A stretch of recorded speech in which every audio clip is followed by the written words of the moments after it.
Thanks for tuning in to Men for the Win, a podcast hosted by David Kufis and Dan Thompson, two avid fans who appreciate well-played baseball, especially when it's done by the Twins. Men for the Win is sponsored by the Grand Group with Edina Realty. Are you looking to purchase a new home in the Twin Cities area? Or perhaps you're trying to sell your current home? Whether you're upsizing or downsizing, the Grand Group with Edina Realty will meet all of your housing needs. Contact the Grand Group by emailing thegran, G-R-A-N, group at edinarealty.com or call them by phone at 612-817-8751. The Grand Group with Edina Realty, 7-time Minneapolis-St. Paul Magazine Super Agent Award winners.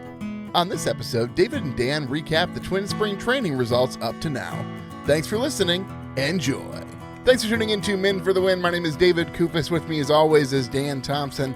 The Twins continue on their Grapefruit League schedule, getting closer and closer, Dan, to real regular season baseball. How are you feeling up to this point? I kind of wish it was already happening and Byron Buxton was hitting triples and home runs and catching balls in the outfield. David, I know we're going to talk about him later at length, but the man is back. It does seem that saying that Byron Buxton is back seems reasonable. There is evidence to support that claim. You know, I got to be honest, Dan. Spring training is a constant time of optimism, right? And for Twins fans, we live so hard in spring training mindsets for so much of the regular season until our hopes are finally dashed, typically, right? But right now, this spring training, it's been a long time, Dan, since my hopes have been as high as they are going into a season for the Minnesota Twins. Don't give me hope. Are we kind of where we were at like after the Bomba Squad year? And we were kind of hoping like this was a legacy was being built or something like that with the great trio of Miguel Sano, Max Kepler, and Jorge Polanco? Oh, yes, very similar. And so this optimism, Dan, that I have, I assumed most other Twins fans were feeling that same sort of optimism. So I go out to a restaurant tonight to pick up dinner for the family, and there's two guys there wearing Twins hats. They're both wearing Twins hats, so I stop them and I say, hey, I see you're both wearing Twins hats. Of course, my first thought is I'm going to promote the podcast, right? Clearly. But I don't want to open. I don't want to be like, hey, listen to my podcast. I'm like, what do you guys think? Give me your season record predictions. One guy goes, not good. And I'm like, okay. So one of two things here. Either you are truly a Minnesota sports fan who has just had all joy and life kicked out of you, or option two, you're a casual fan who really hasn't been following the team as of late. And that was it? That was it. I didn't even promote the podcast because I was so shocked by his response, Dan. Well, and first of all, I'm pretty quick on my feet. He didn't answer the question. He didn't even answer the record question. No. That's a simple thing. Do you think that most Twins fans could quickly compute how many wins out of 162 and give you like an accurate number? Like 92 and 70. Would that just roll off somebody's tongue where they say like 90 and 62? Would they do it wrong? I think they could give you the win number, but coming up with the loss number that equal outs to 162 might take them a minute. It's a strange number, right? I mean, like of all the baseball numbers to put together, they picked 162 as the game number. Like nobody starts with that. That must have been backed into. Yeah, I can't imagine that's where it started, 162. Maybe 200 though, Dan. And then the Players Association, back then they didn't really have the unionization, so I'm guessing that number started even higher. Anyway, folks, if you're new to the show, thanks so much for checking us out. If you're a returning listener, thanks so much for your support. Our typical format, we have an episode that goes up after each Twins series. We have segments we go through, Puckett's Picks, Rocco's Rewind. We run the gambit, we talk through the series. But so this episode is a little bit different. We're just talking through the updates from spring training, some of the other things happening around the league. And this year, again, Dan, Rocco Baldelli hitting one out of the park with the Twins egg toss competition. Sorry, one quick correction for you, David. You run the gamut. You don't run the gambit. That's a different thing. Gambit is Queen's Gambit. I'm sure this is how something this works, else. Dan. Yes. Anyway, the egg thing. Have you ever done this, by the way? Have you walked and tried to hand an egg to somebody? This is a very high school assembly kind of. This is what they do. Yeah, so a lot of different egg games. So the toss is kind of the simplest, right? But my favorite was always where you cracked an egg into a tube and then you had to blow on either end until it got to the other guy. You Really? know what I'm saying? So I can visualize. Well, at the egg toss again, this was won by, of course, Farmer, right? Kyle Farmer wins the egg toss. I mean, how perfect does that get? And then E-I-E-I-O, Dan. And then he who can do no wrong, Royce Lewis. What a great partnership. It's that starter backup dynamic, that I'm sure that they've got. It does seem like they have some chemistry. It makes sense that it would go to the egg toss. You would think, though, it would make more sense if you had a shortstop second baseman duo, Correa Julian or, the people who are constantly tossing to each other would have a little bit like the best chemistry. But Farmer Lewis, I guess maybe they do a bunch of work on the backfields as backups to each other. I suppose that's possible, right? And who knew? We thought Royce Lewis was going to be a shortstop. He was the chosen shortstop, right? And it ended up being Carlos Correa instead. So, which is great. I know we're going to get to Kyle Farmer later because I have more things to say about him, but we had a couple other things to kind of just run through here on the list. One of them is that my dear Eddie Rosario, not my duck, but the real human being, signed a $4 million deal with the Nationals. Are you surprised about this? A little bit. Joey Gallo got signed by the Nationals and they gave him $5 million.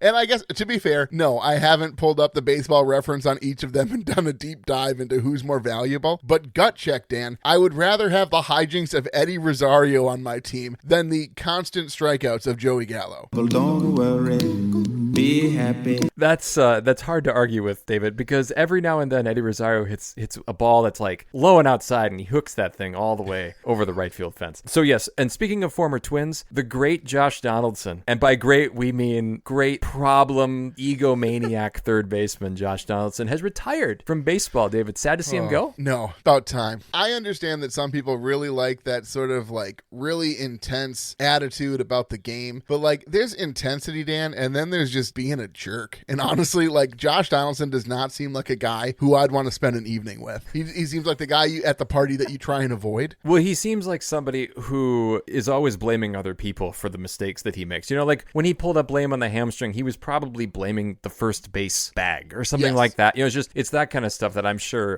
grated his teammates. And honestly, he was never like voted clubhouse best teammate by any of these teams here. They were very happy to get rid of him. So once his bat went away, essentially, and when he wasn't a Gold Glove third baseman anymore, his value obviously deteriorated. Well, I mean, he will hold a special place in my heart because somebody put together a montage of every ball that he celebrated as a home run that was caught on the warning track, which is it's just the absolute best. He's doing bat flips and stuff and guys catching it 8 feet from the wall. But secondly, he's also the only guy I've ever seen hit a home run in order to show up the umpire, which makes very little sense to me, Dan. Do you think somebody has a Dick Bramer compilation that's the same? There's a high fly ball to deep center, and it's caught 30 feet from the wall. Can you imagine how long that would take to upload to YouTube? Because there's so many of them, Dan.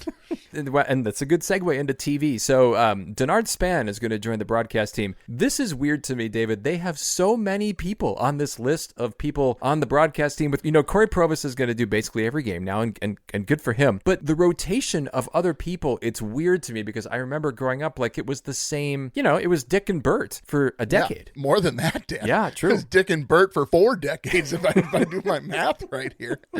But it is interesting to see the sort of the rotation and the interesting set of former players who they have on that docket. So you have Morneau, Smalley, Hawkins, Perkins, Plouffe, and now Span. And somebody commented, I couldn't find the tweet back, I feel terrible about it, but they said that the Twins broadcast team could beat most of the other teams in the AL Central. That's a great list. It does make me feel old, though, that all of these players whose careers I remember with much clarity, even like as a 20-something-year-old. These guys, they were great players. Let's hope that they're all great commentators. I know we've had great experiences listening to the other guys that you named. I'm very excited for the TV side of things this season, outside of it being on Valley Sports North. But like I said, regardless of the TV contract and how that all worked out, it is going to be a fun group of people to listen to. I do sometimes wonder, though, Dan, people talk about the Twins and the front office having a certain way with players, and there is proof in the pudding here, Dan, with how many guys come back and have an outlet to work with this organization. I mean, Paul Molitor basically still has an office right down there next to Rocco. Even though they keep putting him like the guy in Office Space, he's actually like underneath the field, right? Like they just can't get him to go. Poor Paul. Again, other organizations might want you more, Paul, but that's great to have him around. It's always good to have an extra manager just in case. Just in case.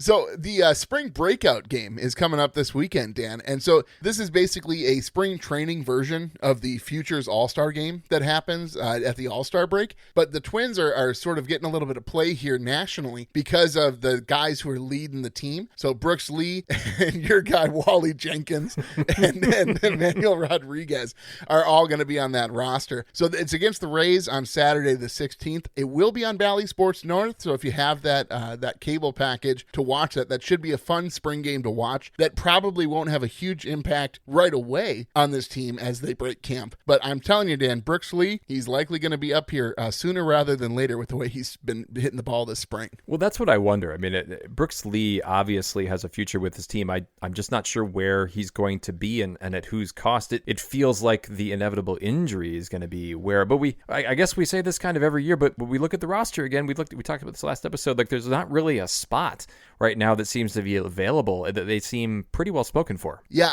I think that they're going to have to try and find a way for him to get some at-bats, but like you said, it's just not going to happen because none of the guys on this roster who have infield positions, Dan, none of those guys are players that the Twins are going to move on from and bring up Brooks Lee instead, right? Like it has to be an injury. There has to be something that causes it. So if it's not an injury, I don't know how you get Brooks Lee in this roster without taking significant at bat and playing time away from a guy who deserves it already. Well, and one of those guys that has kind of inserted himself into this lineup is Carlos Santana, who, from all reports now, it seems like he's going to actually be the regular first baseman, which that I guess I just assumed that it was going to be Alex Kirilloff, but is he that bad at first base because of the one arm that's shorter than the other? I love that you did that. No, I'm simply saying that life finds a way. No, I don't think. I threw you off there, Koopus. I did. You're not even ready. No, that's something that Hogs would have said, I think. And so it coming from your mouth made me so happy, Dan. But I do think that Carlos Santana is that good defensively at first base. And I commented on Twitter, I put up sort of my roster and what I see happening, and that I thought that Santana's going to play a lot of first base. You know, any other outlet is sort of promoting that idea. And I was getting just raked over the coals. Well, no, something's gone wrong if Santana's playing a lot of first base. And it's like, I realize that his switch hitting abilities aren't as good as they once were. But right now, unless Alex Kirilloff really shows himself to be 100% and playing well and improving, Santana's going to take a ton of those at-bats, Dan. And what's wrong with Alex Kirilloff just being the DH? Like, I would much rather have that after, again, we've made fun of Alex Kirilloff many times for his defensive plays, but he's also had some costly plays, you know, where he didn't get to a ball it's getting down the line, or, you know, kind of the funny one in right field once he was playing where he, like, couldn't throw the ball seemingly even to first base to hit a cutoff man. Like, and I get that he's dealt with injuries and such, but dare we say that he's got kind of that injury-prone nickname that we've given to Byron Buxton, too? I hope not. I hope that's not the case. I mean, for both him and Miranda, I hope that they have opportunities to succeed this season and they're not limited by injury, but only time will tell. But as we speak about Carlos Santana, I'm sure, Dan, wondered, as all Twins fans do, whenever the Twins get a new acquisition, what number that player is going to wear. And what's interesting is Carlos Santana, he always wears number 41. Through his whole career, he's worn number 41, which is currently Joe Ryan's number. And if you remember, we talked about Josh Donaldson a bit ago. When Donaldson got traded to the Twins, Eddie Rosario was wearing 20, and Josh Donaldson wanted to wear number 20, and Eddie Rosario wouldn't give him the number. Which made me like Eddie Rosario more, but I don't know if it would have made me like Eddie Rosario more unless it was Josh Donaldson who wanted the number. Right. But so what's interesting, Joe Ryan had no problem giving the number to Santana, and actually Joe Ryan would prefer to wear number 14, but obviously the Twins have retired that number with Herbeck. Santana, though, declined this offer because he would have to pay the MLB $225,000 for the cost of the Joe Ryan inventory. That would be obsolete. And the Twins, Dan, this is what I really don't understand. The Twins won't eat that cost for him. Like, he would have to pay that out of his own pocket. And I guess if you're willing to sign a guy for $5.2 million, and then you're like, but here's the deal. If you want a certain number, that's on you, man. I don't care where you get the money, but we're not covering that. And I guess to me, it seems like a team should be willing to do that for a newly acquired player, especially one that you signed out of free agents. So 2 solutions. One is just a lot of duct tape. Right? I mean, surely they can go through the Twins store and just kind of like, right? And just put a few strips up there? That can't be that hard. I suppose that is one option. I have seen jerseys that have had some very strategically placed tape to make it seem as though it's for a current player or a current number combination. I think I remember like even some Stephon Marbury, like Timberwolves jerseys being changed to, I don't remember what number it was. It's so long ago.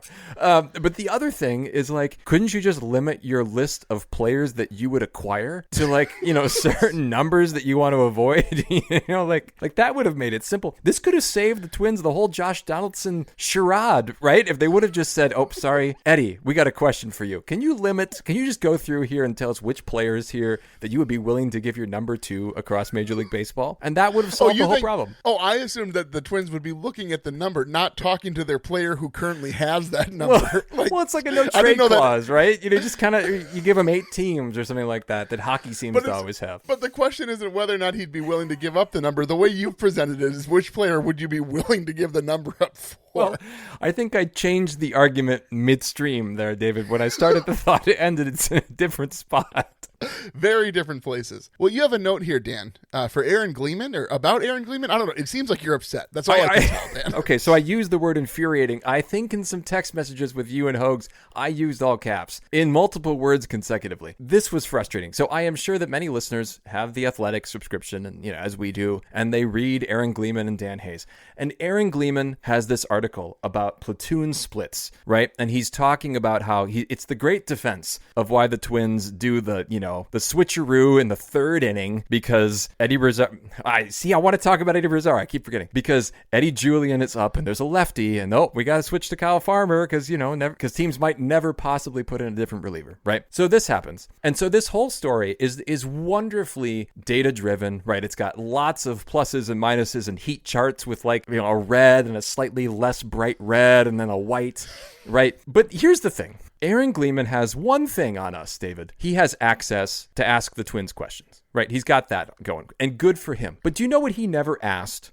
David? What didn't he ask? He never asked why. He never asked why are reverse splits a thing? Because I would love to know that, right? Why is it that a baseball coming at a lefty from the left hand of another human being is somehow harder to hit than coming from the right hand of another human being? Why is that harder? And why is it harder for a lefty seemingly to do that than a righty? Because you never hear about righties really, right? The righties are apparently able to hit ambidextrously. You understand what I mean? They can't really, that would be a switch hitter. That's a different thing. They're frogs, Dan?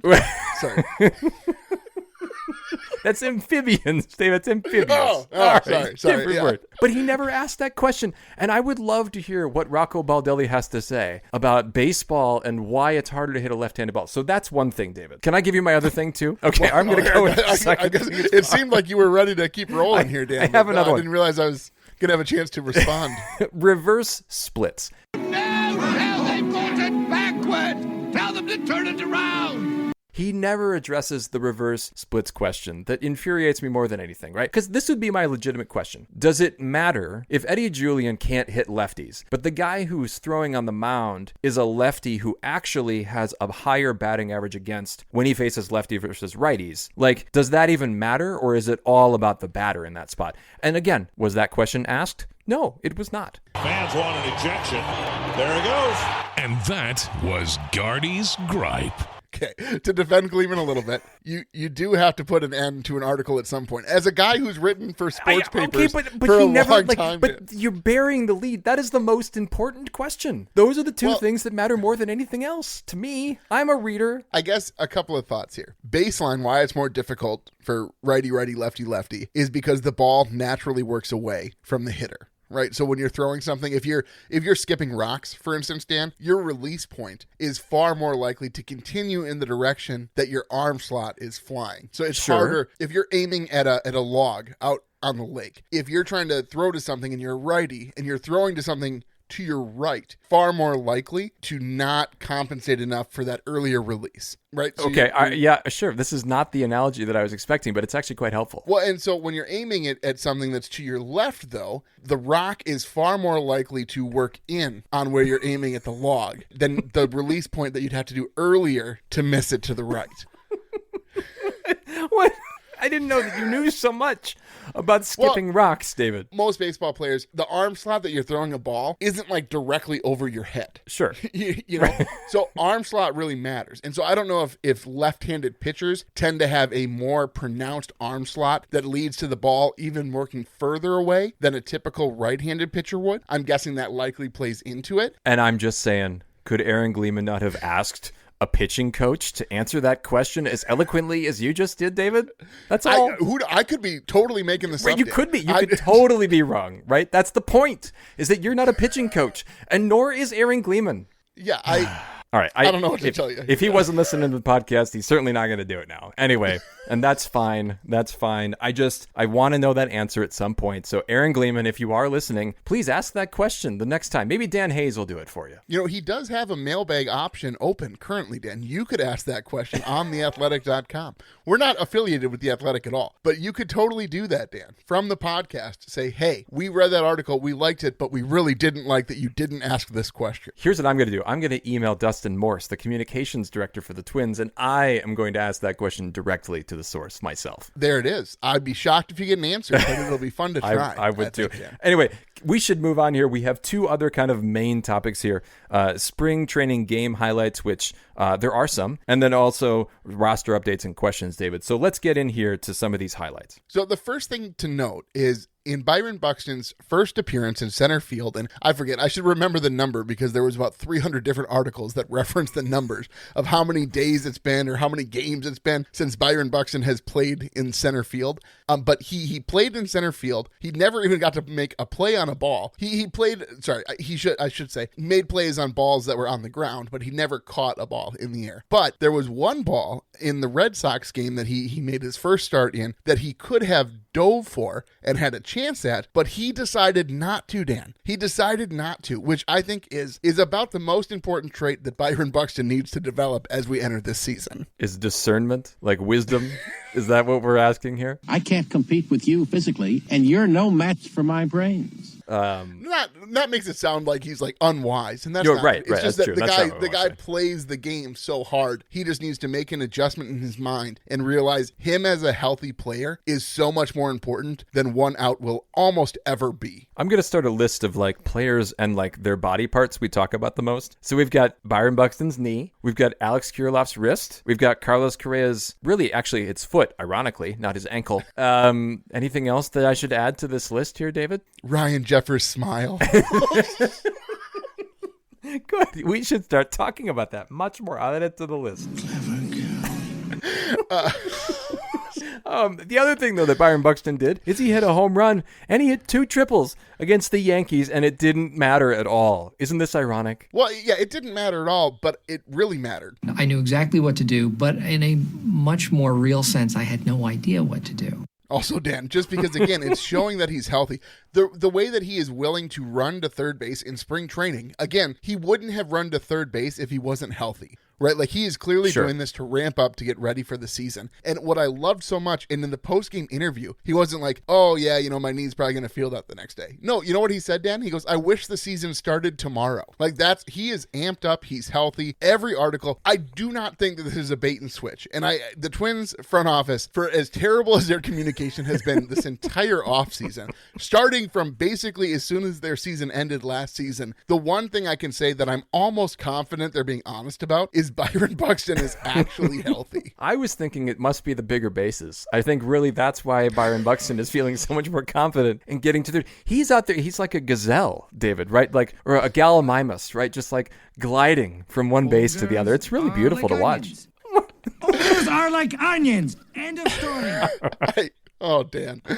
I'm yes. Sorry. Certainly. Have we not compared him to a gazelle before? Because I think that's a very apt comparison. You would be the one who would have done that, Dan. I think I can say without. And you used the word apt, which I also would not have used. Other notes here from spring training games. Royce Lewis hits a grand slam, which honestly, it's starting to become predictable. It's not even fun anymore. Like, Royce is up with the bases loaded. Of course he's going to hit a grand slam. He's the one. But it's still pretty fun. And he's got the green light 3-0, right? I mean, like, if ever there's a guy, here's the thing though, one of these times he's going to hit in like a ground ball double play, and then everybody's they're just going to remember that. Not Royce. No. Never. That one against Texas last year where it was like low in the zone and he looped that thing over center, David, that was a beautiful thing. It reminded me actually of when Miguel Sano hit the grand slam against Cleveland to win the Twins the AL Central a couple years ago. Oh, Dan. Okay, that's enough. Ogres are like onions. There's only so many more comparisons I can take, Dan, in one episode. Oh, but does that, hold on, but I have a question about Royce. Do you think that they will ever use him not at third? Or is he just like, he's so locked in there? I'm just wondering, do you ever move him over to short? Is there any hope of him playing shortstop again? Or is that ship sailed? The way that they keep talking about it is it's Correa at short and Royce at third. And it doesn't even really seem to be a conversation that Royce would play shortstop. It seems that Farmer is the automatic go-to on days that Correa needs an off day. I just don't know if they want to keep Royce at third so he's sort of consistently getting his reps there. But it does seem that shortstop isn't really on the table for him. Okay, so then that actually segues nicely into a note I have about the roster here. Is Kyle Farmer like the 5th or 6th most important player on this team right now? Well, technically, I'd say he's like the 10th most important guy if you're doing it. Because you're he's doing that the calculation. Yeah, sure. Yeah, how important is Kyle Farmer to this team? Because he's kind of the primary backup for both of those guys, and even Eddie Julian at second. It's a weird conversation to have because he is a luxury. And as you referenced in the Athletic article, Kyle Farmer didn't think he was going to be here because of how much money he was going to cost the team. And so he could play on a team every day. And he is going to get a lot of reps with this team. But I do think he is important because he's not just a guy who's a utility infielder. He's a utility plus, I'd say, because he could be an everyday player on a lot of other teams in this league. And so for us, the fact that he's a utility guy, a very good utility guy at 3 different infield positions with guys who don't exactly have the strongest health record, and he can hold up his end of the bargain at the plate. He is worth every penny. And I do think, I know you're being a bit facetious with your 5 or 6 other guys, but I do think that he is an important part of this roster because I don't know that Willie Castro has the same sort of value that Kyle Farmer has. Willie Castro is valuable in other sorts of ways. I don't know how to explain that, right? Like, I would trust Kyle Farmer at any of those positions over Willie Castro. Willie Castro is more of the super utility guy because he can play some outfield. Kyle Farmer's not going into the outfield. And so I think that is one thing that differentiates them. But if there is a spot that Brooks Lee could take, I wonder if it actually is more like Kyle Farmer's because of that. Like, let's say Kyle Farmer's not having a great year. I could see them at some point saying, well, but this team doesn't cut bait with people. They didn't cut bait last year with Joey Gallo. I don't think they're going to do that because I think that Brooks Lee is the type of player who you want to get everyday reps. I don't see him coming onto this roster and sitting on the bench a bunch. Like, the only reason he's up at the major league level is to play at the major league level. Like, you can do that with other prospects who aren't going to be, A1 guys who are potential future all-stars, but a guy like Brooks Lee, you don't bring him up to make spot starts, Dan. So a guy like, even Jose Miranda is a guy who maybe could play that role or something like that. That's why you have guys like Nico Goodrum, right? Kind of the journeyman guy. It's really why you have Kyle Farmer. But I will say this, he's going to play a lot of baseball games the way that Rocco manages people. He's going to play 130 games at least, I would think, for this team. It just might not be the full 9 innings. Yeah, he'll be as a defensive replacement unless Eddie Julian has really made those sort of strides and improvements as a fielder. I think he'll still come in as a defensive replacement at second base often. Well, and especially if there's a left-handed pitcher on the mound. Eddie Julian could be 4 for 4 in the game, and he's getting yanked in that situation. Oh, Canada. It does seem to be the case, and it doesn't sound like Rocco is backing off that plan anytime soon. I feel like I come across as grumpy here. I just want answers. Like, that's all that I want is real answers, not all of this data. Attempt to be a gentleman. I give you that sounder, David. You don't give me that sounder. I am calm and composed here. Maybe. I have another thing, actually, come to think of it, and maybe since you played that for me, I'm going to keep going. Okay, so a couple things. David, I've had to make, and you do a lot of work on this spreadsheet, and so I feel bad quibbling over things like, spelling, which is super important, but the name Desclafani. I get that it's hard to spell, and there's a consonant cluster in there that you don't normally see, but David, I don't think you've spelled that name right anywhere on this spreadsheet. It's right now because I went in and corrected it. So a couple of things here. Is that as little as you think of this man? Like, do you just think he's not worth learning his name? I know that you don't like to learn players' names after the whole, who was the hyphenated last name baseball player? Kiner Falefa, right? I get, since Kiner Falefa, you just sworn off learning players' names until they've played, like the Royce Lewis line, 59 games. I am that dedicated to Louis Varland being the 5th starter on this team, Dan, that I refuse to speak this other man's name. No, and I'm glad you pointed out that, I do about, 99% of the work of the prep for the podcast, and Dan's like, you know what? You messed up on a couple of those consonants on multiple names. No, one guy, just one guy. And it's like, oh, did you not know who I was talking about? Oh, yeah, I did. Oh, I missed an R in Korea. David, I'm sorry. This is very rude of me. I should shouldn't. You're right. You seem like an exacting person who cares about the details, and it seems that spelling is just not something you care about. Well, I mean, I guess if it was a player who was the fifth starter on our roster, Dan, who is unlikely to finish the season as the fifth starter on our roster, yeah, I probably put a little bit less effort into writing his name onto this lineup card, Dan. But this now leads to the serious question is, do you think, because he's had, some injuries that he's been dealing with, like, do you think that we should be concerned? Is he going to actually, well, I'll phrase it this way. Who makes more starts? Is it Varland or Desclafani? I think that Varland is a dog with a bone. I don't think he wants to get reverted to the bullpen, and the only way that he does that is by entering the rotation, making starts at the major league level, and dominating, and that's what I think is going to happen. I think that D. Scalfini, D. Linguini, D. Pasta, De Macaroni, whatever this guy's name is, I think that Louis Varland will be the fifth starter on this team by the time they get to the postseason, Dan. And is that just similar enough to Bailey Ober that we can make those comparisons? Well, I guess I don't understand. You mean like historically how Bailey Ober worked his way into the roster? Like in the way that like Brooks Lee will be this year's Eddie Julian, that like Louis Varland is going to be this year's Bailey Ober? Yeah, I think that Varland has been sort of on this trajectory for a while. I guess it feels a little bit more cemented in my mind that Louis Varland is so dedicated to being a starter at the major league level that he will do anything in his power to be used in that way by this team. It does make me think of the other guys. We've seen like Griffin Jacks came up as a starter and became a bullpen guy. And I imagine as a player who has pitched and starred in the way that all of these guys have for so many years at so many levels, that there is a little bit of an ego check when you end up being a bullpen guy, even though you can throw 100 miles an hour like Louis Varland can. I just wonder, like, do bullpen guys have to come to terms with their fate as a pitcher here? Because there's that fine line between being like an 8th or 9th inning guy and being like the cleanup guy in the 5th. Yeah, I do think that there is sort of a this is who I am moment for most of those guys. And if I had to guess, that's probably the most difficult realization that they will have in their lives in a lot of ways, right? Like that their career path has drastically changed. How they envisioned their life playing out is changing not only from the baseball perspective, Dan, but now your money incentives are going to change drastically. How many different teams you play for is likely to skyrocket. Also, assuming you can stay effective and you don't blow your arm out because you're throwing 100 miles an hour every night. Huge point, right? Because even the best bullpen guys are not making nearly as much money as the starters do. Unless you're playing for the Astros, apparently. Or you're Randy Dobnak, right? And then you're, you know. But, and I appreciate the point you made about having to move around a lot, because that's got to be really, these are people with young families in most situations. Yeah. And gosh, that movement can't be easy on a family. So all that is to say, I guess we're rooting for Louis Varland, right? To be able to be a starter for him and for the Twins, right? Yeah. It's hard not to. Between him and Wallner both being from Minnesota and Thielbar, like it's just fun to have guys on the team who are from Minnesota who you knew grew up as Twins fans. Kind of like that guy. What was he? Wore number 7. What was his name? He's a Hall of Famer now. I can't remember. Is it another Pasta?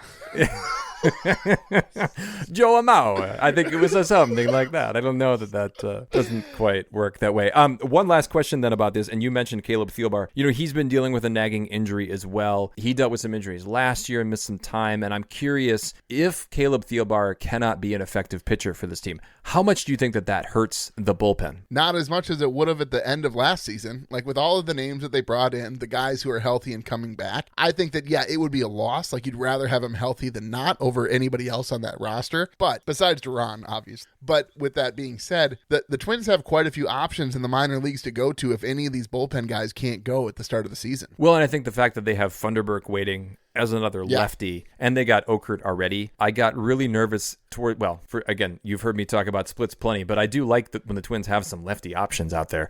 And so I hope that he is able to stay healthy, because I guess they've got Giovanni Moran as well. They do have some lefty options, but I don't think I want to be watching the Twins hand the baseball to Giovanni Moran in a key spot anytime soon. I don't think they will. Things would have to go drastically wrong, Dan, and guys would have to be dropping like flies via injury for Moran to get the ball anytime soon. One other guy we need to talk about is Jorge Alcala, who has been the guy that I think we've both been waiting for the breakout year. Now he, again, missed some time with some injuries and things things like that. But it's encouraging. The Twins are encouraged by the way he's throwing in the high 90s, and he at least is making a case for one of those last bullpen spots, which really appears to be the only position group with question marks as to who's going to make this team right now. Yeah, if you're a position player in the minor leagues for the Twins, you're sort of begging for an injury. Like, you know, you don't ever wish that upon anybody, but you can't tell me you're at AAA and you're not just like waiting for that call that somebody twisted an ankle. So it would be great if Jorge Alcala can make this team over some of these other veterans that they've signed. I like the veteran stability, and it is good to have bullpen depth. You clearly always need it. But wouldn't it be awesome if we can finally see the Jorge Alcala that we've hoped to see? Definitely. Last note here on the roster, and then I think it's time to get out of here, Dan. So the Twins have made sort of their first cuts of spring training. No surprises among this list, obviously. Ryan Jensen, Ronnie Henriquez, Randy Dobnik, David Festa, Moran, who we just spoke about, Patrick Winkle, outfielder Deshaun Kersley Jr., and infielder Aaron Sabato. Again, none of those names are names that we're shocked about by any stretch of the imagination. I assume there'll be another round of cuts midweek this week because we're getting there, Dan. We are very, very close to real baseball. Just about 2.5 weeks, which feels pretty good. Absolutely. So next week, I think Hogs is actually going to fill in for me with you, Dan. I am going to be a little bit trying time at work here the next few weeks, and so Hogs is going to pick up the slack for me, but I'm excited to hear what you guys have to say and get some of Hogs' outlook on this roster as we get ready for our season preview show in a couple of weeks. Well, I'm going to send us out. Folks, if you like what you hear, please tell a friend. You can follow us on X at Min for the Win. You can find our Min for the Win Facebook page, or also our Instagram page as well. You can even find us on YouTube. Make sure you're following us on all of those places, and you're subscribed to the podcast on your favorite podcast platform so that you are notified when new episodes are available. And if you could leave us a rating or a like, we would greatly appreciate it. If you'd like to support the show further, you can find us on Patreon. Thanks for listening, and as always, go Twins. That'll wrap up another episode of Men for the Win, a podcast hosted by David Kufis and Dan Thompson,